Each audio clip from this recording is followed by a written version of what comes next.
আমি তোমাদেরকে দেখাবো আমি কিভাবে মায়ের মন্দির পর্যন্ত পৌঁছালাম। আমার বাড়ি থেকে খাগড়াঘাট স্টেশনে এলাম।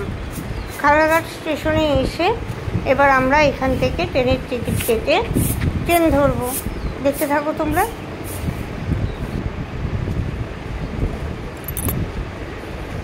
ট্রেন দেখো একদম পুরো ফাঁকা। তখন বাসছে প্রায় 4:30 মতন, 4:40 ট্রেন ছিল। তারপর একটা সেলফি তুলে নিলাম, সেলফি ঠিক না, ছবি তুললাম। চলে এলো ট্রেন, চেপে পড়লাম ট্রেনে।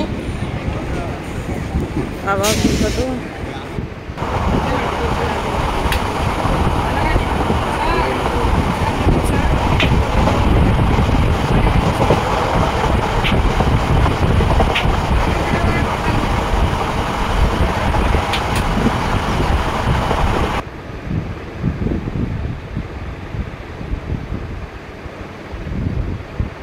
কাটোয়া স্টেশন পৌঁছে গেলাম। কাটোয়া স্টেশনে গিয়ে আমরা ট্রেন চেঞ্জ করলাম।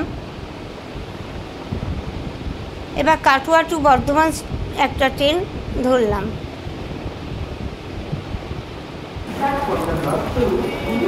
ওভারপুলের উপরে উঠে কাটোয়া টু বর্ধমান ট্রেন ধরে পৌঁছে গেলাম বর্ধমানে।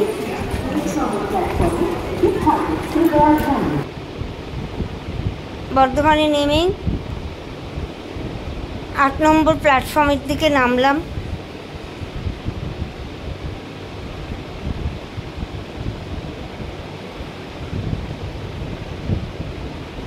কত ভিড় দেখো, বর্ধমান স্টেশনে কত ভিড়। দিয়ে টোটো করে নিলাম। টোটো করেই সোজা মায়ের মন্দির। টোটো ভাড়া 30 টাকা করে নিল, আমাদের সবার 30 টাকা করে নিল। পৌঁছে গেলাম মায়ের মন্দিরে। মায়ের মন্দিরের বাইরের চত্বরটা দেখো, দুপাশে ফুলের দোকান আর খাবারের দোকান আছে।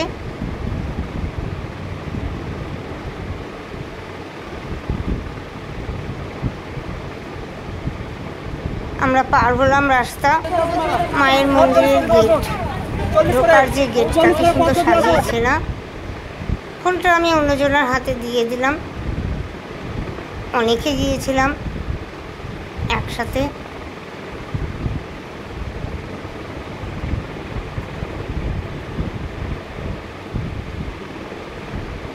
মায়ের জন্য মালা কিনলাম।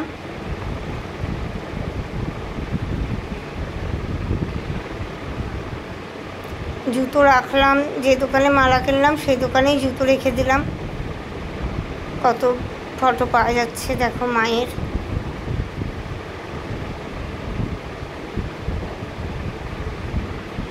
দুপাশ দিয়ে দোকানগুলো। জয় কৃষ্ণকালী মায়ের জয়।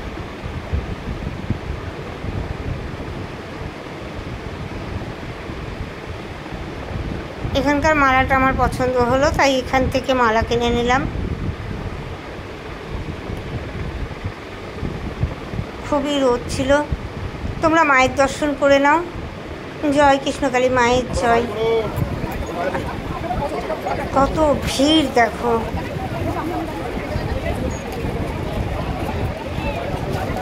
তখন মোটামুটি বাজছে 9:30 মতন। তখন ভিড় দেখো। এখানে বসো না, এখানে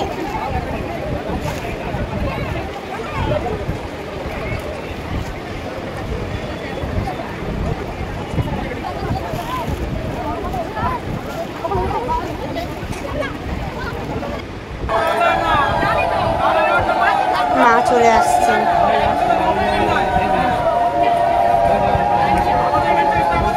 মঙ্গলা মা আসছেন। এটা কি লাগছে মঙ্গলা মাকে দেখো। ভক্তরা চেকের ঘরে তখন প্রণাম করতে যায়। মা ছুটে চলে এসছে। মা ঢুকেই যারা ভোগ রান্না করছিলেন তাদের সঙ্গে একটু কথা বলে নিলেন। এখানে প্রতিদিনই কেউ না কেউ ভোগ দেয় মানসিকের। মা কিছু কথা বললেন, বলেই মা মঙ্গলা মা কিছু বাচ্চাদেরকে জামা বিতরণ করলেন।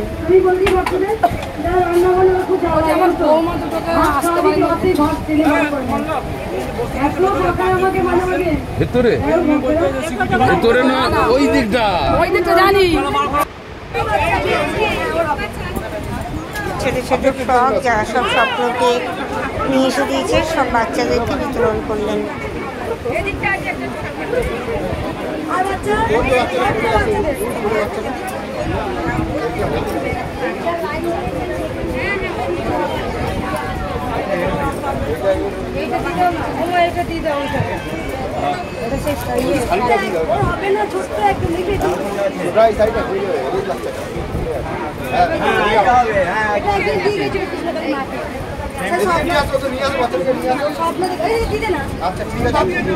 এটা স্বপ্ন